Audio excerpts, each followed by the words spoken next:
Hi and welcome guys. Today we are going to look at two mods for Baldur's Gate 3, and the first one is the mod called Dragonborn Unleashed. Without the mod, when you take a Dragonborn, you get race feature called base racial speed. You can move 9 meters per turn, and that's pretty much it. So we're back with the mod installed this time. The first thing we will notice if we go to race is that we'll still have the base racial speed, but now we also have base hit points per level, so you get more hit points.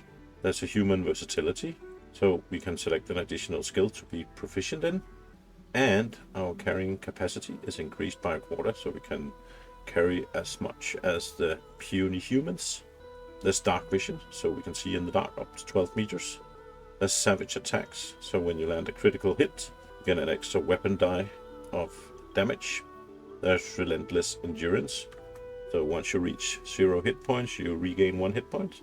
There's the Halfling Lock, so when you roll a 1 on attack, ability, or saving throws, you can re-roll it. And there's Draconic Resilience. So basically, if you have no armor on, you will get an armor class of 13, which is not bad. If we go to abilities, we can see that now we have an extra ability to choose from. So all in all, this is what the Dragonborn Unleashed does. Obviously, this will make your starting character a lot stronger, especially all the things you get up under the Dragonborn race, all the human versatility and so on. It might change the game balance quite a bit, but then again, if you want to have fun with it, you can do that. There is several levels you can install. For instance, you can choose to only get dark vision, or you can choose to get only savage attacks, or you can choose, for instance, only get an additional proficiency and carry as much as the humans. It all depends on which of the packs you download, and of course the one I have taken is the Ultimate Age of the Dragon, which is quite strong. So before we go on to the next mod, please smash that subscribe button, and if you have a mod you want me to make a video about, please leave a comment and I will look into it. So the next mod we're going to look at is a mod called True Initiative. So basically the way Baldur's Gate works, once you start a combat, you will roll a d4, and then you will add some bonuses, and the same goes for all the enemies of course, and you will then start combat. Normally in Dungeons and Dragons you roll a d20 and then you add your dex modifier and other modifiers you might have. So when you look at your character, you have an initiative bonus. With 13 dex you get a +1. If you look at Gale instead, you'll see he has a +2 because he has 14 dexterity.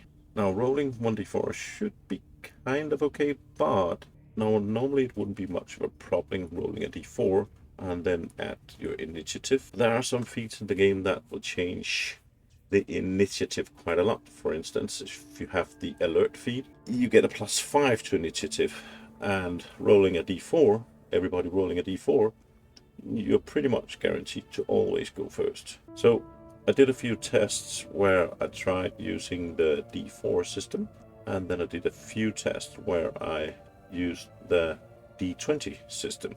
And what I found was that doing a lot of d4 rolls, I often got to go first every time. And once I changed over to the d20 system, I actually saw a bigger spread of who went first and who went last, and a bit more mix in the turn order. So it wasn't always 4 of my guys and then all of their guys, or all of their guys and then all of my guys. If we talk about what this will do to the game difficulty, it for sure won't make it easier, but it will make it more fair for everybody and negate the extreme bonus of the alert feat where you get +5 to initiative. Also, the d20 system is more true to the original Dungeons and Dragons game.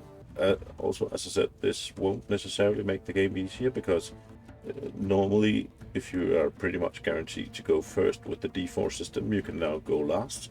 But if you turn it around, normally if you're pretty much guaranteed to go last because all of the enemies have alert, you can now go first instead.